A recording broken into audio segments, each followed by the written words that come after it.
Next जो topic है वो है नेक्स्ट चैप्टर उच्च पादपों में प्रकाश संश्लेषण।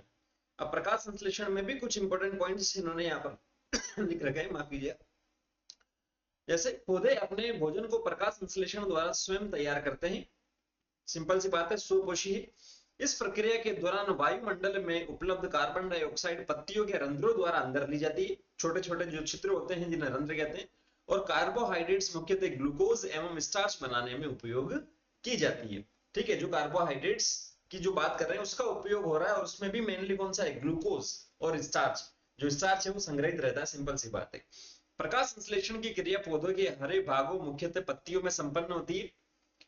हरे भागों बोला और उसमें से भी मेनली कौन सा, पत्तियां। इसका मतलब ये नहीं है कि 100% जो है वो पत्तियों में होगा, दूसरे जो पार्ट से, हरे पार्ट से, उसमें भी हो सकता है। पत्तियों के अंतर्गत पर्ण मध्योतक कोशिकाओं में भारी मात्रा में क्लोरोप्लास्ट होता है जो कि CO2 के यौगिकीकरण या फिक्सेशन के लिए उत्तरदायी है। CO2 प्लस H2 होता है, रिएक्शन सिंपल से आपको पता है। क्लोरोप्लास्ट के अंतर्गत प्रकाश अभिक्रिया के लिए झिल्लिकाएं वह स्थल होती है जबकि केमोसिंथेटिक पथ स्ट्रोमेटा में होता है, स्ट्रोमा में होता है। केमोसिंथेटिक का मतलब रसायन संश्लेषी, जिसे अपन सिंपल सा कहते हैं। तो प्रकाश अभिक्रिया के लिए जो झिल्लिका है वहां पर क्या होता है, केमोसिंथेटिक स्ट्रोमेटा। प्रकाश संश्लेषण में दो चरण होते हैं, एक तो प्रकाशिक अभिक्रिया तथा कार्बन फिक्सिंग रिएक्शन, कार्बन यौगिकीकरण अभिक्रिया। प्रकाश अभिक्रिया में प्रकाश ऊर्जा एंटेना में मौजूद वर्णकों द्वारा अवशोषित किए जाते हैं और अभिक्रिया केंद्र में मौजूद क्लोरोफिल ए के अणुओं को भेज दिया जाता है। तो ज्यादा कुछ है नहीं, थियरी में पहले से लिखा है। यहाँ पर दो फोटो सिस्टम चलते हैं, पीएस फर्स्ट और PS second. Photo system first और सेकंड। पीएस फर्स्ट के अभिक्रिया केंद्र में क्लोरोफिल ए पी 700 के अणु जो प्रकाश तरंग दे रही है 700 nm नैनोमीटर जिसे अपन कहते हैं, को अवशोषित करते हैं। जबकि पीएस सेकंड में एक P680 680 अभिक्रिया केंद्र होता है जो लाल प्रकाश को 680 नैनोमीटर पर अवशोषित करता है। तो ये भी थ्योरी में लिखा है। प्रकाश अवशोषण के बाद इलेक्ट्रॉन उत्तेजित होता है जो पीएस सेकंड तथा पीएस फर्स्ट से स्थानांतरित होते हुए अंत में NADP में पहुंचकर NADPH की रचना करता है। तो कौन सा सिस्टम पहले चलता है, कौन सा बाद में चलता है, आपको आना चाहिए पीएस सेकंड और फर्स्ट में से। तो NADPH यहां से बन जाता है।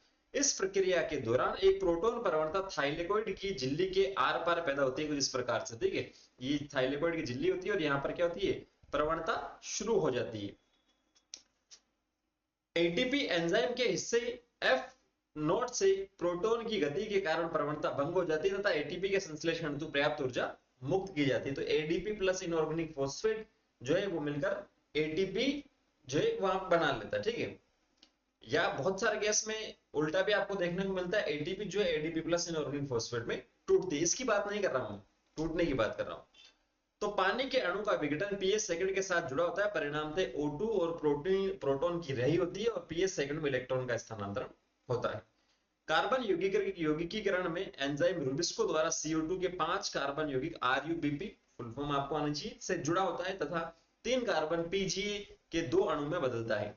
इसके बाद केल्विन चक्र द्वारा यह शर्करा में परिवर्तित होता है और RUBP पुनरुद्भवित होता है।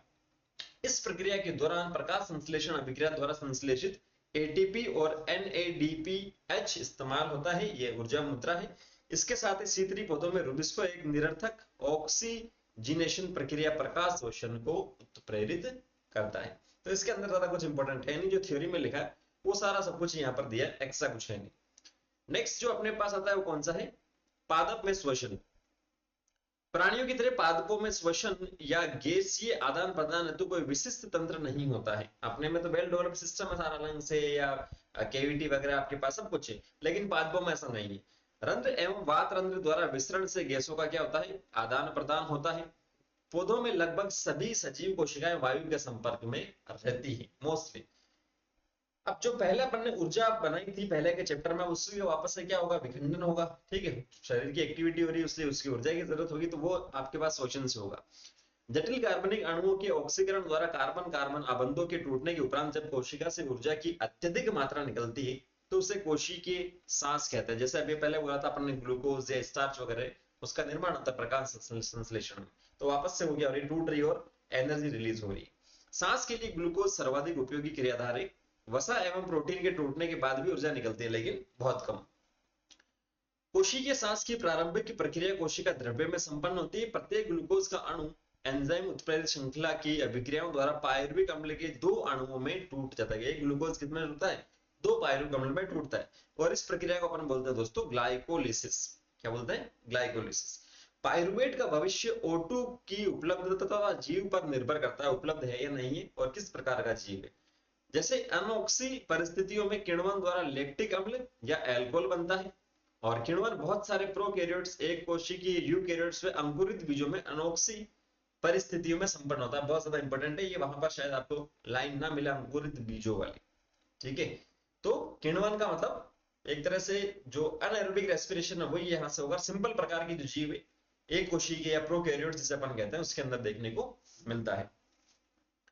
यूकैरियोट्स में तो क्या होगा? O2 की उपस्थिति हो जाएगी, ऑक्सीसांस होता है। पायरुविक अम्ल का माइटोकॉन्ड्रिया में परिवहन के बाद एसिटाइल को एंजाइम में रूपांतरित होता है, चक्र पूरा आपको बता रखा है। साथ ही CO2 निकलती है, तत्पश्चात एसिटाइल को एंजाइम TCA अथवा क्रेब चक्र में प्रवेश होता है, यहां से जो माइटोकॉन्ड्रिया के आधात्री में होता है।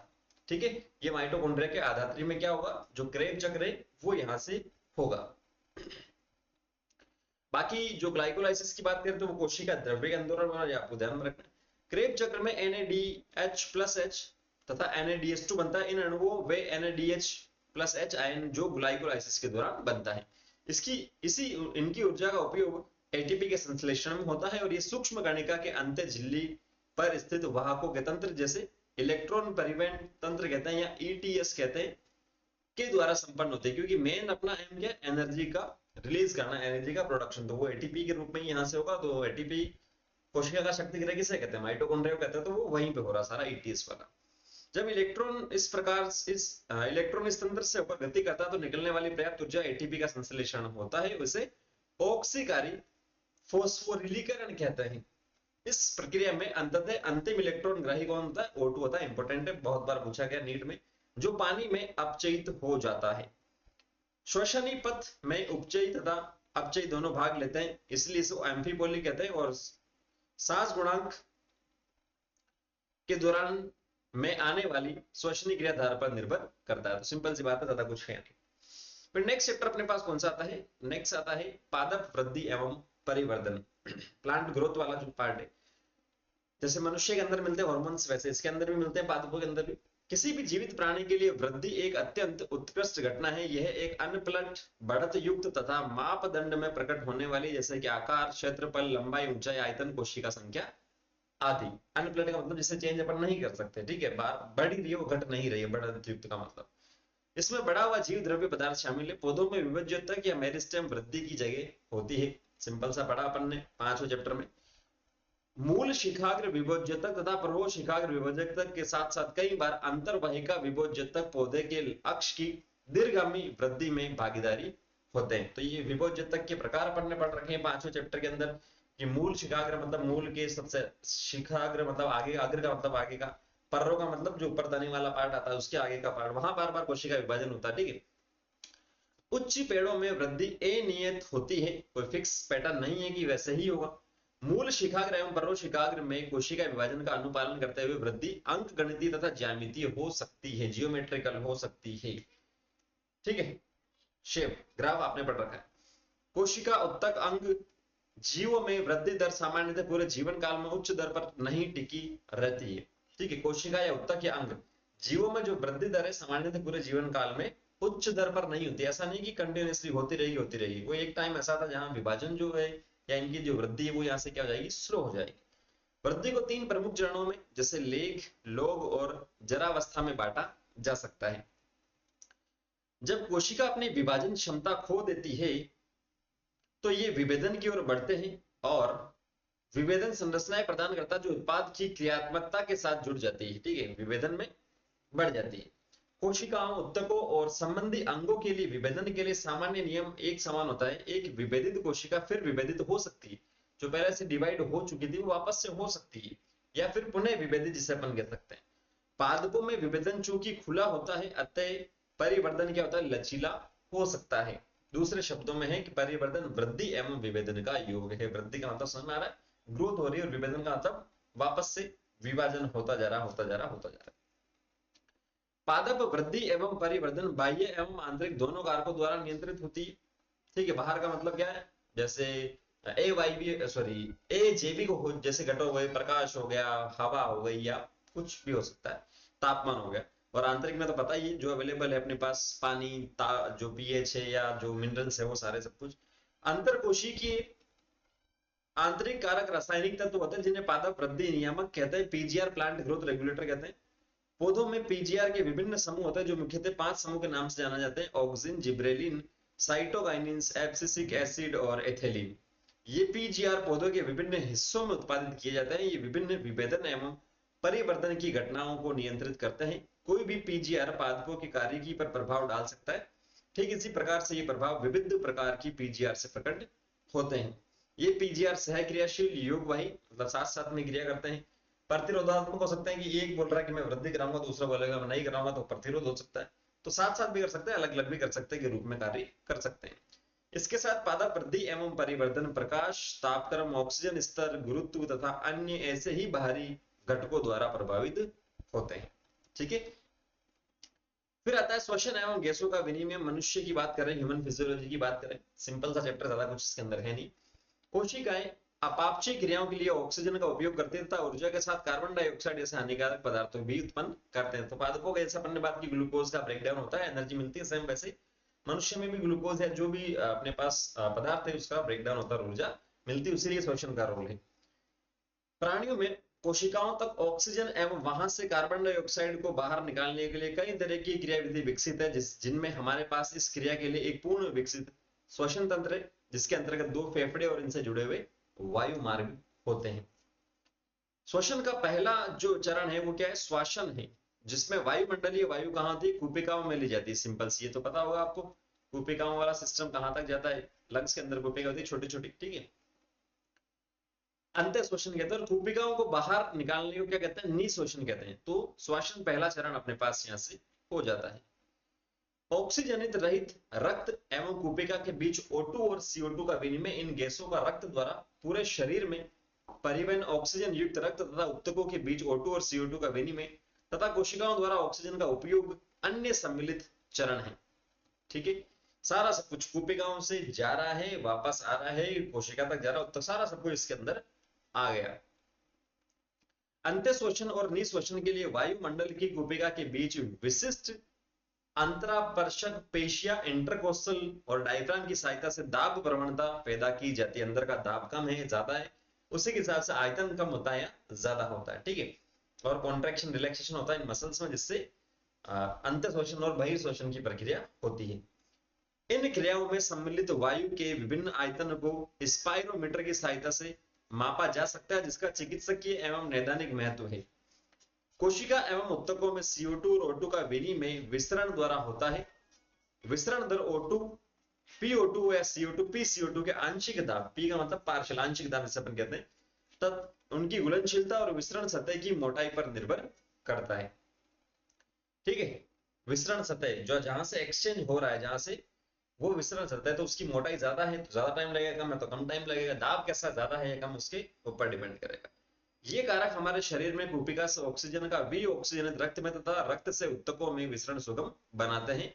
ये कारक CO2 के अर्थात उत्तकों से कूपिका में विसरण के लिए भी अनुकूल होते हैं।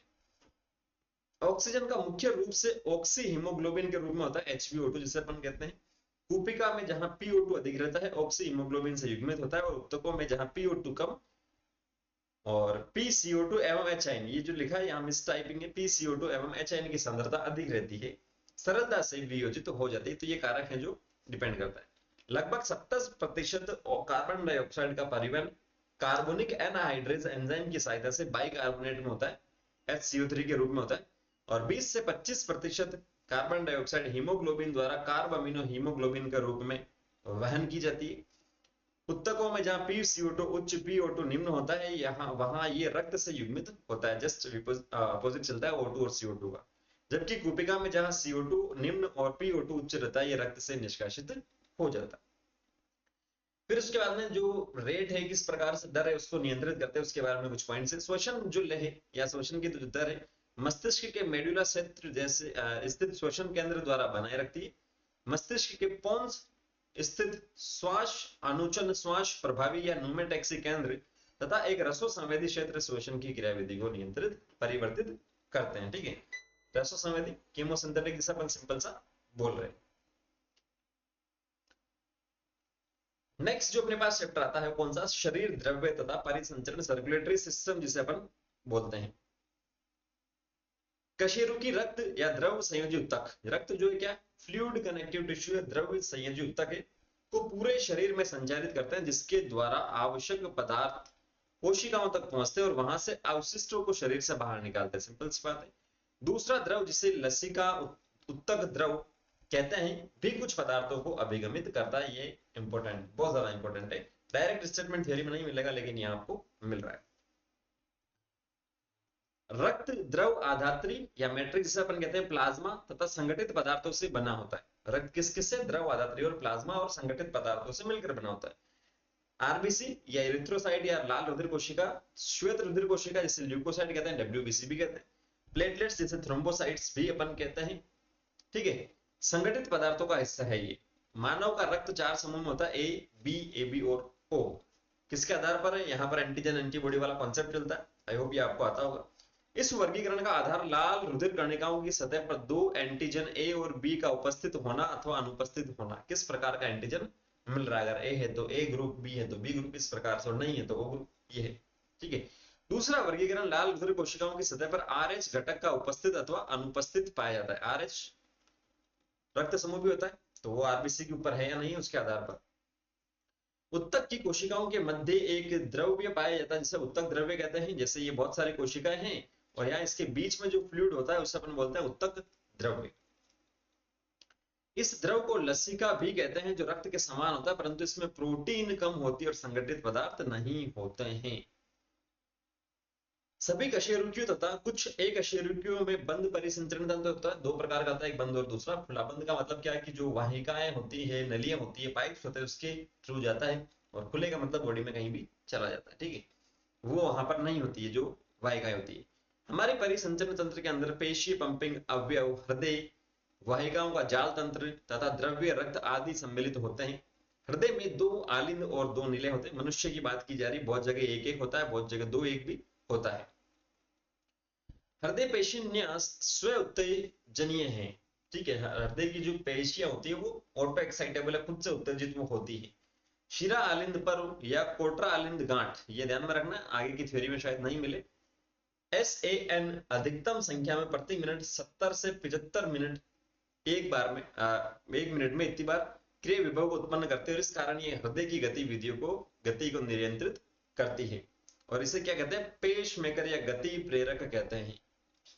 आलिंद द्वारा पैदा किया गया विभव और इसके बाद नीलियों की आकुंचन का अनुकरण अनुशीतलन द्वारा होता है। रिलैक्सेशन जिसे अपन कहते हैं। आकुंचन का मतलब प्रकुंचन या जिसे कॉन्ट्रैक्शन अपन कहते हैं। तो ये जो प्रकुंचन है रक्त के आलिंद से नीले की ओर बहाव के लिए दबाव डालता है, ऊपर से ब्लड नीचे जाता है और वहां से फुफ्फुसीय धमनी और महाधमनी तक ले जाता है। हृदय की इस कर्मी घटना को एक चक्र के रूप में बार बार दोहराया जाता है जिसे हृदय चक्र, कार्डियक साइकिल जिसे अपन कहते हैं। एक स्वस्थ व्यक्ति प्रति मिनट ऐसे 72 चक्रों को प्रदर्शित करता है। एक मिनट में 72 चक्र ऐसे होते हैं। ज्यादा भी हो सकता है, कम हो सकता है, डिपेंड करता है इसकी एक्टिविटी किस प्रकार से वो कार्य करता है। ठीक है, एक हृदय चक्र के दौरान प्रत्येक नीले लगभग 70 ml रक्त हर बार पंप किया जाता है। इसे स्ट्रोक या विस्पंदन आयतन कहते हैं, बाहर निकालना एक बार में। ठीक है, 70 ml निकलता तो एक मिनट में कितना निकलता है आप कैलकुलेट करके देखेंगे, 4500 के आसपास आएगा, 4500 से 5000 ml।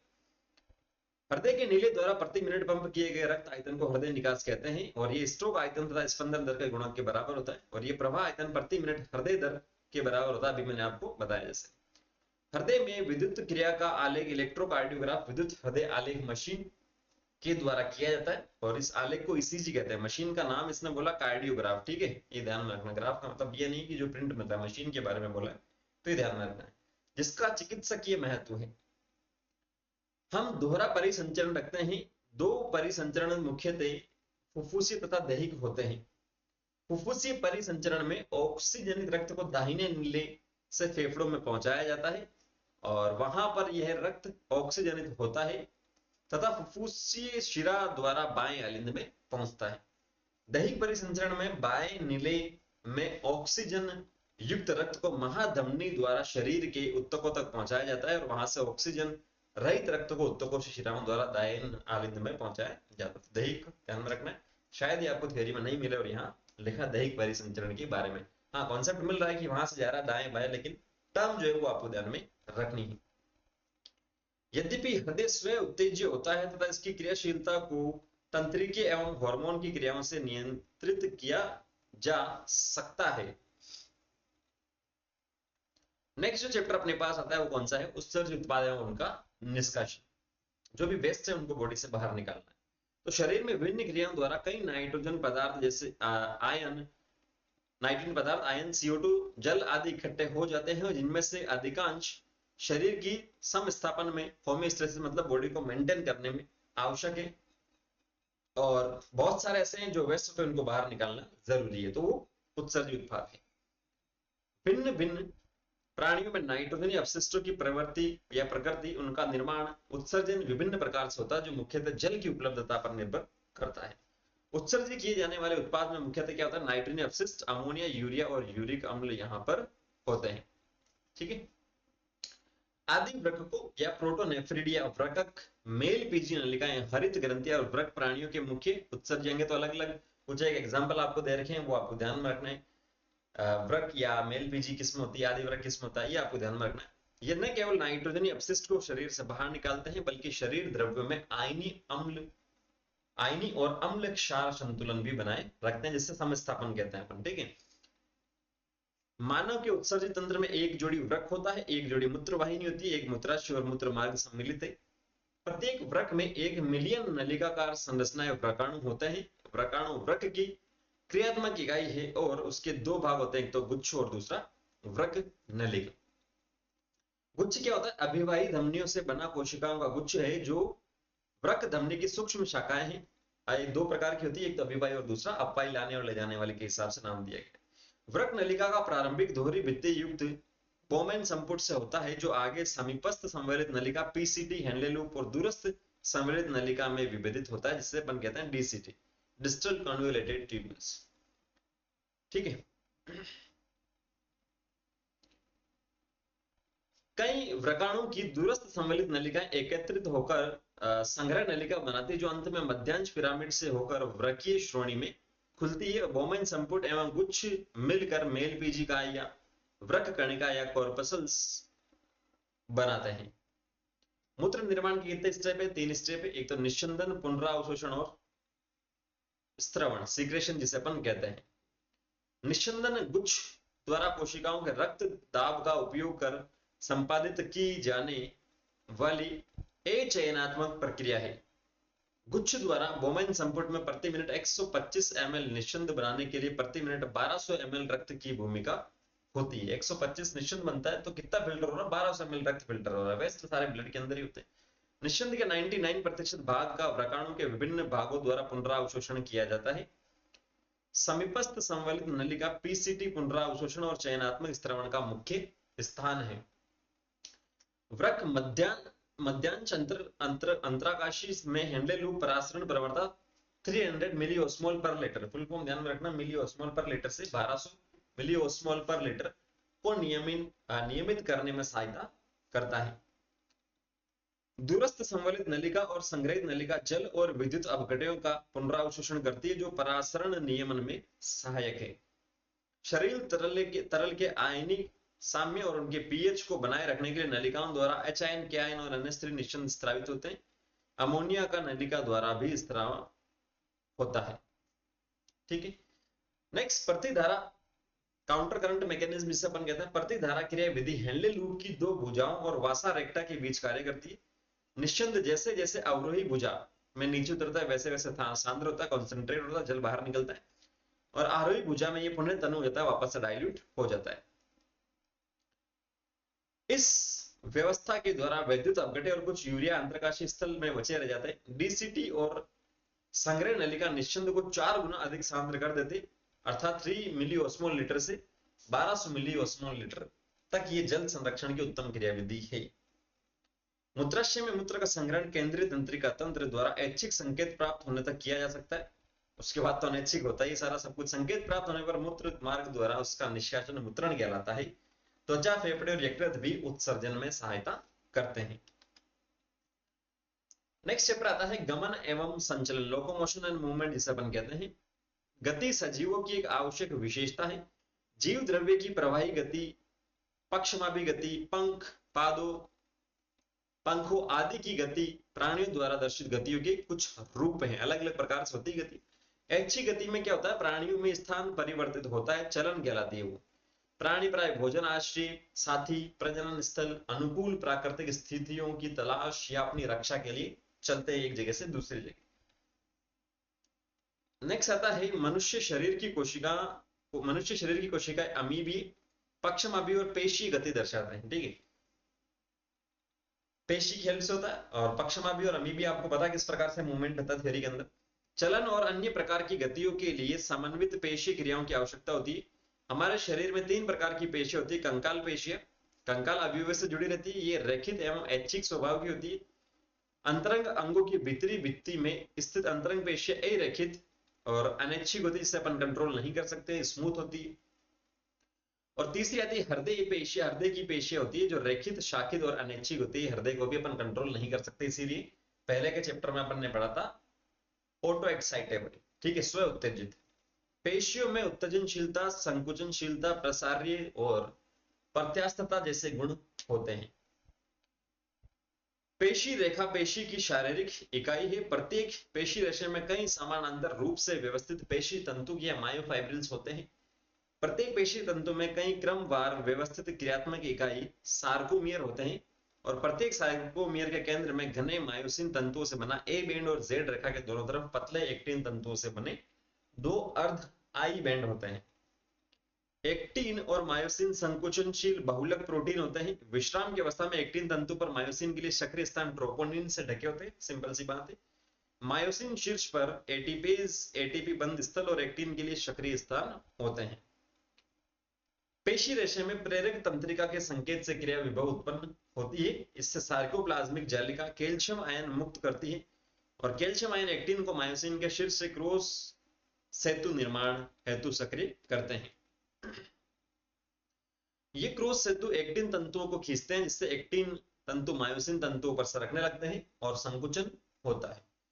तत्पश्चात कैल्शियम आयन सार्कोप्लाज्मिक जालिका में वापस चले जाते हैं, जिससे एक्टिन निष्क्रिय हो जाते हैं। क्रॉस सेतु टूट जाता है और पेशियां शिथिलित हो जाती है। बार बार उत्तेजित करने से पेशियों में थकान आ जाती है और लाल रंग के मायोग्लोबिन वर्ण की मात्रा की उपस्थिति के आधार पर पेशियां लाल एवं श्वेत पेशी रेशों में वर्गीकृत की जाती है। अस्थियां एवं उपास्थ्य कंकाल तंत्र बनाता है। कंकाल तंत्र को अक्षीय और उपांगीय प्रकारों में विभाजित किया गया है। करोटी, कशेरुकदंड, पसलियां और उरोस्थी अक्षीय कंकाल बनाते हैं और पाद अस्थि और मेखला उपांगीय का गठन करते हैं। अस्थियां या अस्थि या और उपास्थ्य के बीच 3 प्रकार के जोड़ होते हैं, रेशीय, उपास्थ्य युक्त, साइनोवियल। और साइनोवियल जोड़ों में पर्याप्त गति संभव है और इसीलिए चलन में महत्वपूर्ण भूमिका निभाते हैं। ज्यादा कुछ इंपॉर्टेंट है नहीं। फिर नेक्स्ट चैप्टर आता है तंत्री के नियंत्रण एवं समन्वय। तंत्री के तंत्र जो होता है समन्वय एवं एकीकृत क्रियाओं के साथ ही अंगों की उपापचय और समस्थैनिक क्रियाओं का नियंत्रण करता है। तंत्रिका तंत्र की क्रियात्मक इकाई न्यूरॉन्स, झिल्ली के दोनों ओर सांद्रता प्रवणता अंतराल के कारण उत्तेजक कोशिकाएं होती है। स्थिर झिल्ली, तंत्री की झिल्ली के दोनों ओर का विद्युत विभवांतर विराम कला विभव कराता है। जब कांस्टेंट है, स्थिर जिसे अपन कह रहे हैं। तंत्रिकाक्ष झिल्ली पर विद्युत विभवांतर प्रेरित उद्दीपन द्वारा संचारित होता है और इसे सक्रिय विभव कहते हैं, एक्टिव पोटेंशियल। तंत्रिकाक्ष झिल्ली की सतह पर आवेगों का संचरण विध्रुवीकरण और पुनर्ध्रुवीकरण के रूप में होता है, जो आयंस का खेल है सारा, सोडियम पोटेशियम। ठीक है, पूर्व सिनेप्टिक न्यूरॉन और पश्च सिनेप्टिक न्यूरॉन की झिल्लियां सिनेप्स का निर्माण करती है, जो कि सिनेप्टिक विदर द्वारा पृथक होती है या नहीं होती है। मतलब क्लेफ्ट जिसे अपन कह रहे हैं, गैप जो आ रहा है एक न्यूरॉन से दूसरे न्यूरॉन के बीच में। सिनेप्स 2 प्रकार के होते हैं, एक तो विद्युत सिनेप्स और दूसरा रासायनिक सिनेप्स। रासायनिक सिनेप्स पर आवेगों के संचरण में भाग लेने वाले रसायन न्यूरोट्रांसमीटर कहलाते हैं। ये थोड़े से स्लो होते हैं। फिर नेक्स्ट अपने पास आता है रासायनिक समन्वय तथा एकीकरण। अच्छा, यही है अपने पास मानव तंत्रिका तंत्र दो भागों का बना होता है, एक तो केंद्रीय तंत्रिका तंत्र और दूसरा परिधीय तंत्रिका तंत्र। सीएनएस मस्तिष्क और मेरुरज्जु का बना होता है केंद्र की जो, और मस्तिष्क को तीन भागों में बांटा गया, अग्र मस्तिष्क, मध्य मस्तिष्क और पश्च मस्तिष्क। अग्र मस्तिष्क प्रमस्तिष्क थैलेमस और हाइपोथैलेमस से बना होता है, और प्रमस्तिष्क लंबवत दो अर्ध गोलार्धों में विभक्त रहता है जो कॉर्पस कैलोजम से जुड़े होते हैं। अग्र मस्तिष्क का महत्वपूर्ण भाग हाइपोथैलेमस शरीर के तापमान, खाने और पीने की क्रियाओं को नियंत्रित रखता है, 3 से 4 बार पूछा गया नीट में। प्रमस्तिष्क गोलार्धों का आंतरिक भाग और संगठित गहराई में स्थित संरचनाएं मिलकर एक जटिल संरचना बनाता है जिसे लिम्बिक तंत्र कहते हैं, और ये सूंघने, प्रतिवर्ती क्रिया, लैंगिक व्यवहार के नियंत्रण और मनोभावना की अभिव्यक्ति और अभिप्रेरण से संबंधित होता है। मध्य मस्तिष्क ग्राही व एकीकरण तथा एकीकृत दृष्टि तंतु तथा श्रवण अंतर क्रियाओं से संबंधित होता है। सिंपल सी बात है, ज्यादा कुछ है नहीं। पश्च मस्तिष्क पोन्स, अनुमस्तिष्क और मेडुला का बना होता है। अनुमस्तिष्क कर्ण की अर्धचंद्राकार नलिकाओं और श्रवण तंत्र से प्राप्त होने वाली सूचनाओं को एकीकृत करता है। मध्यांश में श्वसन, हृदय, परिसंचय, प्रतिवर्त और जठर स्त्रावों के नियंत्रण केंद्र होता है। जठर का मतलब जो आंत वाला, जो पाचन तंत्र वाला सिस्टम है उसकी बात कर रहा है। पोन्स रेशेनुमा पथ का बना होता है जो मस्तिष्क के विभिन्न भागों को आपस में जोड़ता है, और परिधीय तंत्रिका तंत्र को प्राप्त उद्दीपनों के लिए अनिच्छिक प्रतिक्रियाओं को प्रतिवर्ती क्रिया कहा जाता है। ठीक है, तो ये रासायनिक वाला यहां से स्टार्ट होता है, वो पहले लिख दिया था। जो कुछ विशेष प्रकार के रसायन हार्मोन की तरह कार्य कर मानव शरीर में रासायनिक समन्वय, एकीकरण और नियमन प्रदान करते हैं। ये हार्मोन कुछ विशेष कोशिकाओं में अंतःस्रावी ग्रंथि और हमारे अंगों की वृद्धि, उपापचय एवं विकास को नियमित करते हैं। अंतःस्रावी तंत्र का निर्माण हाइपोथैलेमस, पीयूष, पिनियल, थायराइड, अधिवृक्क, अग्नाशय, पैराथायराइड, थाइमस और जनन, वृषण और अंडाशय द्वारा होता है। सिंपल सी बात है। इसके साथ ही कुछ अन्य अंग जैसे जठर, आंतरिक पथ, वृक्क, हाइपोथैलेमस, हृदय आदि भी हार्मोन का उत्पादन करते हैं। हाइपोथैलेमस द्वारा 7 मुक्तकारी हार्मोन और 3 निरोधी हार्मोन का उत्पादन होता है जो एनसीईआरटी में डायरेक्ट आपको थ्योरी में नहीं मिलेगा। जो पीयूष ग्रंथि पर कार्य कर उससे उत्सर्जित होने वाले हार्मोन के संश्लेषण और स्त्रावण का नियंत्रण करते हैं। ठीक है, काउंट करने बैठोगे तब मिलेगा, बाकी डायरेक्ट नहीं मिलेगा। पीयूष ग्रंथि 3 मुख्य भागों में व्यक्त होती है, पार्स डिस्टलिस, पार्स इंटरमीडिया और पार्स नर्वोसा। पार्स डिस्टलिस द्वारा 6 ट्रोपिक हार्मोन का स्त्रावण होता है, पार्स इंटरमीडिया केवल एक का करता है, और पार्स नर्वोसा 2 हार्मोन का स्त्रावण करता है। पीयूष ग्रंथि से स्रावित हार्मोन कायिक ऊतकों में वृद्धि, परिवर्धन, परिधि और अंतःस्रावी ग्रंथियों की क्रियाओं का नियंत्रण करते हैं। फिर नेक्स्ट पिनियल ग्रंथि जो मेलाटोनिन का स्त्रावण करता है, इजी सी बात है, कोई दिक्कत नहीं है, जो हमारे शरीर में 24 घंटे की लय को नियंत्रित करता है, जैसे सोना, जागना, तापमान आदि। थायराइड ग्रंथि से स्त्रावित होने वाले हार्मोन थायरोक्सिन आधारी उपापचय दर, केंद्रीय तंत्रिका तंत्र के परिवर्तन और परिपक्वन, रक्ताणु उत्पत्ति, कार्बोहाइड्रेट्स, प्रोटीन, वसा की उपापचय और मासिक चक्र आदि का नियंत्रण करता है, लिखा है थ्योरी में। नेक्स्ट, अन्य थायराइड हार्मोन थायरोकैल्सिटोनिन हमारे शरीर में कैल्शियम की मात्रा को कम करके उसका नियंत्रण करता है। पैराथायराइड ग्रंथियों द्वारा स्त्रावित पीटीएच कैल्शियम प्लस 2 के स्तर को बढ़ाकर कैल्शियम प्लस 2 के सम स्थापन में महत्वपूर्ण भूमिका निभाता है। ठीक है, तो एक घटा रहा और दूसरा बढ़ा रहा है। थाइमस ग्रंथि द्वारा स्त्रावित थाइमोसिन हार्मोन टी लिम्फोसाइट में के विभेदीकरण में मुख्य भूमिका निभाता है, जो कोशिका केंद्रित असंक्रामितता या प्रतिरक्षा प्रदान करता है। सेल मीडिएटेड इम्यूनिटी जिसे अपन कहते हैं, 2 प्रकार की होती है, एक सेल मीडिएटेड और ह्यूमरल मीडिएटेड, एचएमआई जिसे अपन कहते हैं। ठीक है, साथ ही थाइमोसिन एंटीबॉडी का उत्पादन भी बढ़ाता है जो शरीर की तरल असंक्रमणीयता प्रदान करता है। नेक्स्ट, अधिवृक्क ग्रंथि मध्य में उपस्थित अधिवृक्क मध्यांश और बाहरी अधिवृक्क वल्कुट की बनी होती।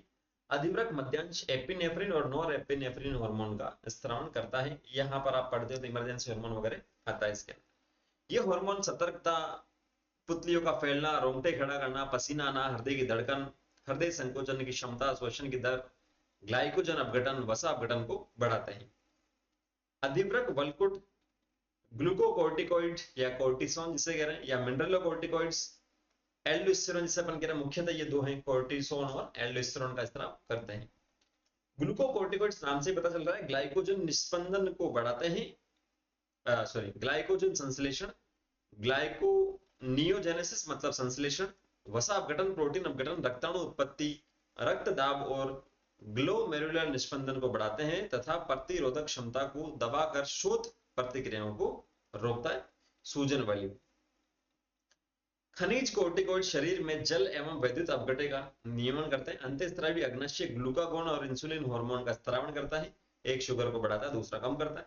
ग्लूकागोन कोशिकाओं में ग्लाइकोजिनोलाइसिस और ग्लूकोनियोजेनेसिस के प्रेरित होता है, जिससे रक्त में ग्लूकोज की मात्रा बढ़ जाती है। इसे हाइपरग्लाइसीमिया या अति ग्लूकोज रक्तता कहते हैं। इंसुलिन शर्करा के अभिग्रहण और उपयोग को प्रेरित करते हैं और ग्लाइकोजेनेसिस के फलस्वरूप हाइपोग्लाइसीमिया हो जाता है, मतलब कम करता है। इंसुलिन की कमी से डायबिटीज मेलिटिस या मधुमेह हो जाता है, मधुमेह, शर्करा बढ़ जाती है, शुगर की बीमारी हो जाती है। वृषण जो एंड्रोजन हार्मोन का स्त्रावण करता है, जो नर के आवश्यक लैंगिक अंगों के परिवर्तन, परिपक्वन और क्रियाओं को द्वितीयक लैंगिक लक्षणों का प्रकट होना, शुक्राणु जनन, नर लैंगिक व्यवहार, उपचयी पथकर्म और रक्ताणु उत्पत्ति को प्रेरित करता है। तो ये ध्यान में रखना, रक्ताणु उत्पत्ति को भी प्रेरित करता है एंड्रोजन, ठीक है। अंडाशय द्वारा एस्ट्रोजन और प्रोजेस्टेरोन का स्त्रावण होता है। एस्ट्रोजन स्त्रियों में आवश्यक लैंगिक अंगों की वृद्धि एवं परिवर्धन और द्वितीयक लैंगिक लक्षणों के प्रकट होने को प्रेरित करता है। प्रोजेस्टेरोन गर्भावस्था की देखभाल के साथ ही दुग्ध ग्रंथियों के परिवर्धन और दुग्ध स्राव को बढ़ाता है। हृदय की आलिंद भित्ति एट्रियल नाइट्रोयूरेटिक कारक ANF जिसे कहते हैं का उत्पादन करता है और रक्त दाब कम करता है। वृक्क में इरिथ्रोपोइटिन का उत्पादन होता है जो रक्ताणु उत्पत्ति को प्रेरित करता है।